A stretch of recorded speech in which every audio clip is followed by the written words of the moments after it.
What's going on YouTube? It's your boy Dermy Wormy. I'm coming at you with another video, and sometime last week, I think it was more towards the middle of the week, I made a video on Alanah Pearce, and in which she came out and just said, well, let's roll the clip again because we've all seen it, but we know what she said. People are asking for accessibility. I'm not actually asking for an easy mode. That isn't the intent. Here's the thing I want to spell out where accessibility is concerned. People who are disabled, I felt myself doing it, I'm going to do it, is another tangent. There are also multiple kinds of disabilities, especially where gaming is concerned. There are long-term disabilities, there are situational disabilities, there are temporary disabilities. It counts as a disability where a video game like Elden Ring is concerned if you have a kid. You have a 2-year-old, you're trying to play Elden Ring, you can't pause. That is a situational disability that you have. Yes, we all know the clip by now. We all know what she said. We all know where she came from and what she ended up saying in regards to the situation. And a lot of people were sharing around a segment, which we will also be going over here real quick, from Microsoft's accessibility features, in which they even said, hey, you know, even Microsoft decides if you have a kid, that's a disability. Oh my gosh, why are you're getting mad at her? Well, a lot of people got mad, and a lot of people got mad at me for calling her out because, yes, she is saying having a kid is a disability. In fact, she continues to double down on it, but here's the thing about Alanah. Here's the fun thing about Alanah. She has 0 points, she has no real argument, and she talks out of both sides of her mouth, taking both positions at the same time, and then also taking none of the positions at the same time and saying, no, this is this way, but I mean, it should also be this way, but also it's this way. It's fine with it being this way. She's all over the place. She's a horrible content creator, but she decided to put out a response video to her own response video. I'm going to turn down the speed real quick because I quickly went over this actually just the other day with my good buddy Static and Alec Baldwin's Finger over on Static's channel. Go check that out. Hopefully I have the link down in the description down below. I'm a dum-dum and sometimes I forget that stuff. But we went over this entire video and she takes 0 position. She's never taken a position. She says a bunch of stuff, taking every position and 0 positions at the exact same time. And when you listen to this, it really does come off as a interview or a resume style video, because we'll take it from the top and we'll work our way down real quick. Actually, here, I'll even keep it in 1.5 speed. And I'm going to say that because in case somebody is watching me at 1.5 speed, realize you're going to be listening to her at like 2. So, yeah.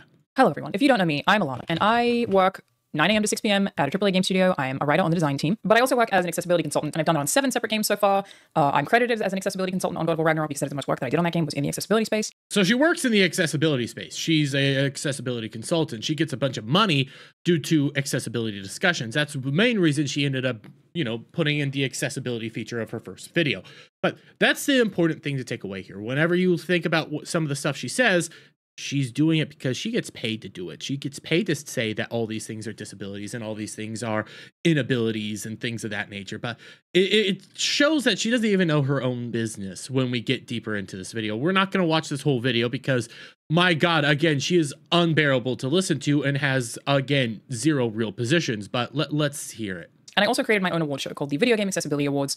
We've run that for 2 years. I took a break last year because God of War Ragnarok came out, and it would be very weird to have an award show the same year as the game that you worked on accessibility, even though I don't vote on it. It's voted on by a full panel of disabled gamers. But it's a thing that Full panel of disabled gamers. Okay, yeah, I want to know what these disabilities are. I care a lot about and know a lot about more than most people, though there are certainly people who like full-time do accessibility in the space who would know way more than I do. But earlier in the week, I made a video that I called Elden Ring is Too Hard, in quotations. And majority of that video, I think it's like the first 8 minutes, I'm just basically talking about the negative reviews that Elden Ring has gotten for being too hard and saying that I disagree with them. Majority of that video is me saying, no, I think that you should get good. Actually, no, the majority of that video is you taking both sides, not having a side at all. But here, she ends up playing the clip itself, but I want to get over here because this is a very interesting thing to bring up. It is used in app design, it is used in software design, and it is used in game design. Or development, design or development, either really works. As it turns out, it's actually even broader than that. I've learned this week from people contacting me about it that situational disability is also considered in like commercial buildings. So, another tangent, me tangenting. Okay, hi Alanah, I'm tangenting. What she's talking about is, you know, disabilities. And she says, oh, this is also brought up in commercial buildings. And yes, ADA compliant buildings. It's by law, you have to have these certain things within these buildings. That's not about that is about real disabilities and real hindrances in certain situations, but that's law. That's not something to be shocked about. You actually have to do that. That's ADA compliant. But she's now trying, this is something else that she starts doing in this video, muddying the waters, making everything like, well, it's all over the place, you know, this, and this, because we're going to start seeing what she has to say. Apparently, it's not even just app development. It is much bigger than that. And there are 3 pillars of design. There is permanent, which is the thing that I think most people think of when they think of the word disabled. A person who has one arm, somebody who is blind. Let me pull this up, literally just give you a direct example. This is from Microsoft Design Toolkit, and I'm sourcing them because they are the company that most of you will know the name of or be familiar with, but you can find examples of this all over the place in the space. So we have permanent on this side, which is, for example, someone has a permanent disability, someone with one arm, someone who's blind, someone who's deaf, or someone who's nonverbal. Then there are temporary disabilities, which is like if you broke your arm, you broke your wrist, you have an ear infection. Then there are situational disabilities. This is example that's used here as new parent, a driver who is distracted, a bartender. I can explain the bartender one because people are confused about that as well, and a heavy accent. People are Yeah, she can say she can explain those, but none of her explanations actually make logical sense. And she tries to go through these whole explanations. So we'll play her explanations. But take note again, she's calling them permanent disabilities, temporary disabilities, and situational disabilities. She credited Microsoft's own sources as being, well, things from disabilities. Microsoft is calling these disabilities. Microsoft is saying these are disabilities. Fun fact, actually, Microsoft didn't call them disabilities, because I come over here to this, scroll right down here to this beautiful little picture. Heck, I'll even full screen it for you, and I'll read just the first few sentences. More people benefit. Being mindful of the continuum form of permanent disabilities to situational impairments helps us rethink how our designs can scale to more people in new ways. Wait a minute. Permanent disabilities to situational impairments. Then you have that whole, the graphic everybody keeps bringing up and saying, Microsoft's calling them disability. Microsoft's calling them a disability. And then people are going into this whole like, well, what's Google definition of a disability? Impairments, limited timing, blah, blah, blah, blah. No. Microsoft themselves isn't calling being a new parent as a disability, having a kid as a disability. They're saying that's a situational impairment. You are impaired for a short period of time. That starts making more sense when you start actually looking at, well, roughly half this list. Because I would say arm injury, borderline disability. I'd say you're more on the disabled side. Being cataracts, more on the disabled side. But ear infection, that's not a disability. That's, you're just sick for a little while. It'll get better over time. Laryngitis, sick, get better over time. Why are these being called disabilities? They're not. They're impairments. Same with being a new mother. Same with distracted driving. Same with being a bartender or having a heavy accent. And on top of that, people are taking this and saying, look, see, Microsoft's saying you should do this in their games. Microsoft is saying you should have these relatively accessible for people in their video games. Fun fact, no. Microsoft is actually putting this out for all of the software development they actually put out. Microsoft has this graphic so that no matter what software you are putting out, take some of these into account, take these into realization on what these people might be having to deal with. So when a bartender is doing stuff and there's loud noises all over the place, you need to take that into account into your software development, not your game development. So when her whole argument about a new parent, you know, you have a kid right there, that's a situational disability. No, it's an impairment. But Microsoft isn't putting out video games because parents are playing video games with a brand new child and trying to take care of their kids because they're not dumb. They're not going to try to enable that feature. They're not trying to actually progress this feature. They're knowing what they're making this all for. You need to take these into account into your version of software and what you are tailor making that software for. Elden Ring, for example, it's not made for new parents. They're not thinking about parents are going to be playing this game while watching their kids. No, because nobody would actually be doing that. That is a bad parent. They're not even taking most of this into account. They're just making a game, a challenging game, and that's where you're going with this. So when Alana does the whole, well, these are all disabilities, and now we're going to go through all these versions of disabilities, she's already taking you down a dishonest path. As this video goes on, she starts taking the whole disability and doing what I really, really hate. Muddying the waters and using every version of when people say disability and saying, well, it means this here, it means that there, it means this here, it means that there. So maybe we should just accept that it can mean every little thing.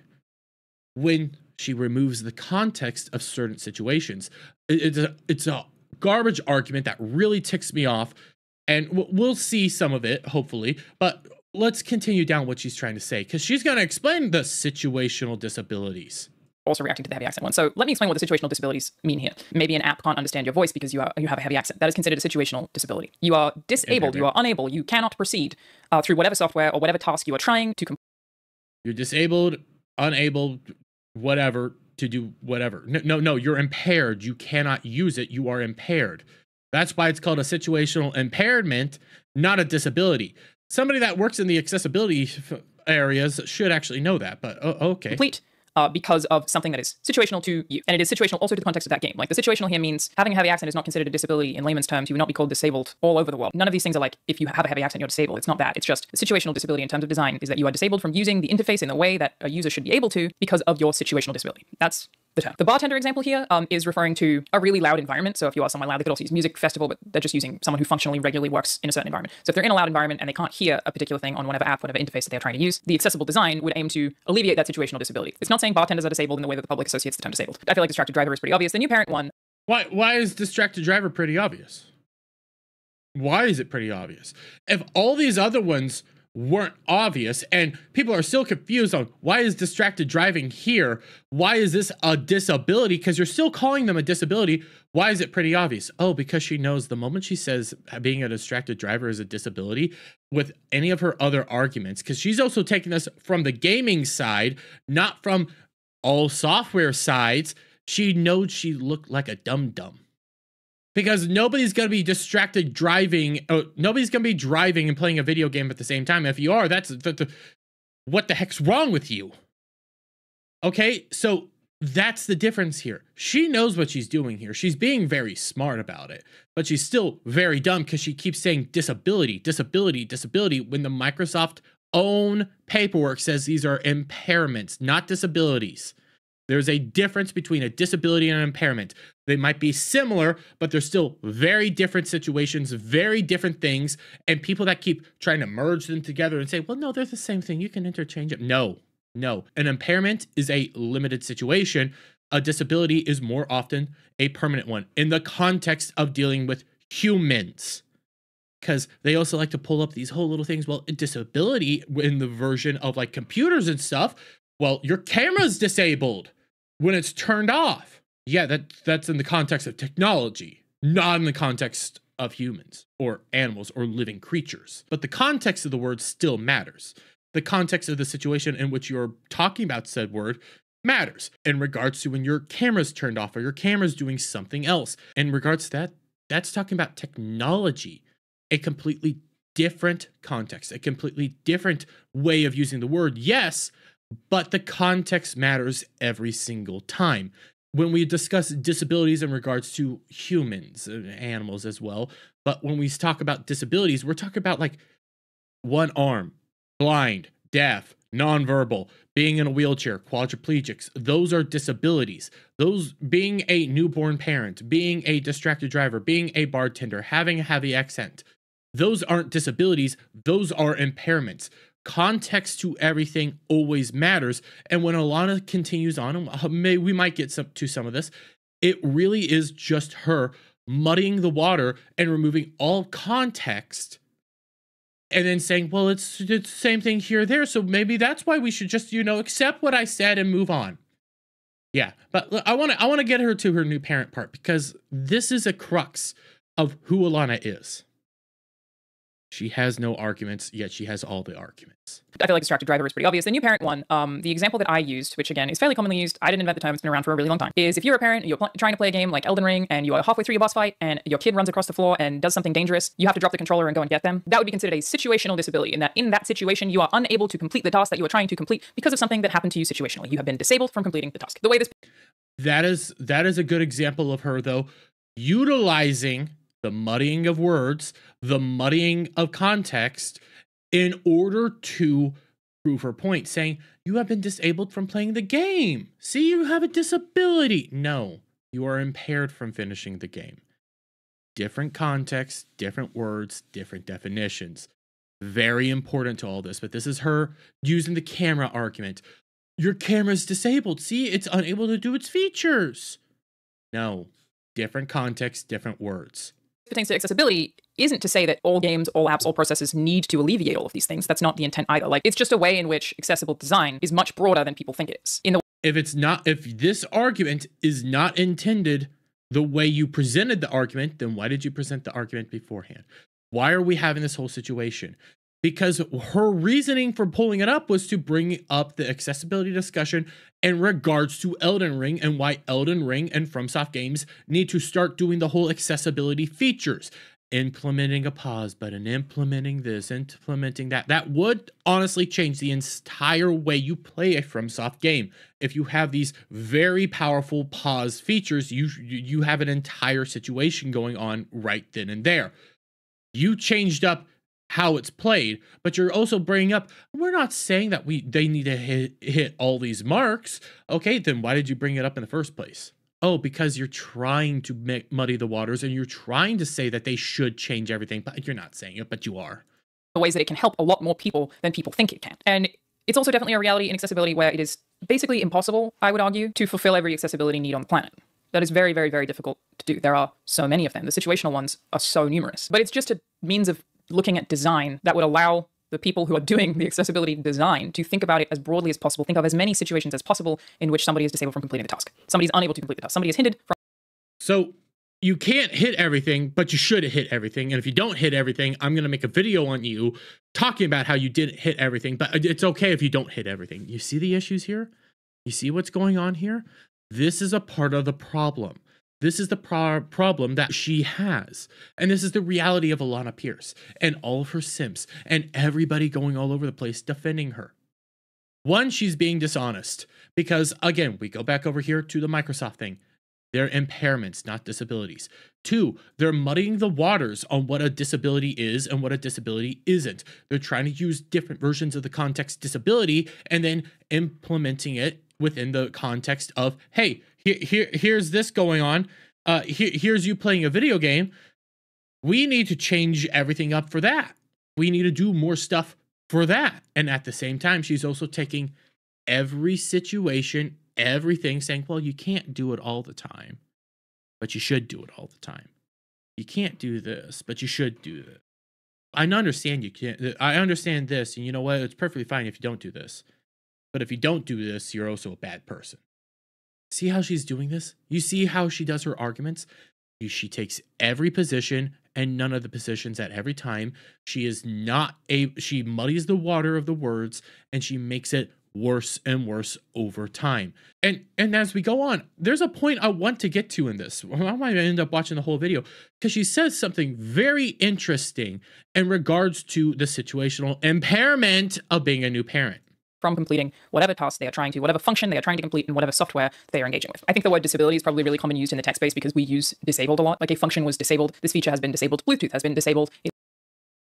You see, changing the different contexts, using disabled within the context of tech, and at the same time using it in the context of humanity, or living creatures, that is, and trying to muddy the water between that and removing the context of the word. Context matters, guys. Context always matters. It is no longer able to work, not because it's been turned off or it doesn't exist, it has just been disabled. I think that's probably why it's widely used and not considered to be offensive when it comes to design. And there are also, I've definitely seen people say having kids isn't a disability, it's just a responsibility, go do something else. And that's totally valid. Yes, that can make you a shitty parent. The intention is not to allow parents to be shitty parents. The intention is to allow them to not be punished or have a negative consequence in your product because of something like that, where possible. Wait. So we're not trying to alleviate, we're not trying to allow parents to be garbage to your parents and play Elden Ring while they're trying to take care of the kids. We're just trying to make sure that they don't get punished, though, for being garbage to your parents while they're trying to take care of the kids and playing Elden Ring. There it is again. There it is. I don't need to play any more of this video because it keeps going on these weird tangents and these weird positions in which she keeps taking every single side of the argument and saying that we're not trying to do this, but we're also trying to do this. That is what it is you're trying to do. We're not trying to allow parents to be garbage, but we're also trying not to punish parents for when they are being garbage. You see what you're doing here? You see the issue here. You see how she's implementing this. You see how she's doing this, muddying the context, taking every side, having no argument, having nothing, all the same time, having everything. That's her biggest issue. And that's why Alanah Pearce isn't a good person. This is why Alanah Pearce is dumber than a bag of rocks. Because all she's been doing from the initial video, from this video, from all of her statements online, have constantly been to just promote herself and the accessibility facilities and all that stuff and the accessibility community, while at the same time trying to say, well, we're not doing this, guys. You know, all the criticism coming to her. We're not trying to do this. We're not doing this. Okay, it's okay that you don't think this way. It's fine. We're not trying to implement a pause. We're not saying Elden Ring should fundamentally change its entire system to accommodate us and people that have accessibility issues and, you know, the quadriplegics in the world that can't play the game. We're not trying to have them drastically change everything for them. But at the same time, we're trying to say, hey, you should have a pause button without regards to how drastic of a change that would be to Elden Ring. You see how they're doing this. You see how this is working. And you're seeing she has no argument at the exact same time. And all the simps out there, every single simp out there that's saying she did not say this, she only said this, they're just like her. She said it. No, she didn't say it. But she said it. No, she didn't say it. There's video evidence of her saying, no, she didn't say it. She tripled down on Twitter. No, she didn't. She tripled down again. No, she didn't. You see what's going on here? It's an eternal gaslight. It's an eternal muddying the context, muddying what's going on. And that's all they have to do, because they know if any normal human being heard what she had to say, they take one look at her and say, you should not be around kids. Any normal human out there. But they don't want to accept that. They live in these small little bubbles in which their worldview is built by this small little bubble.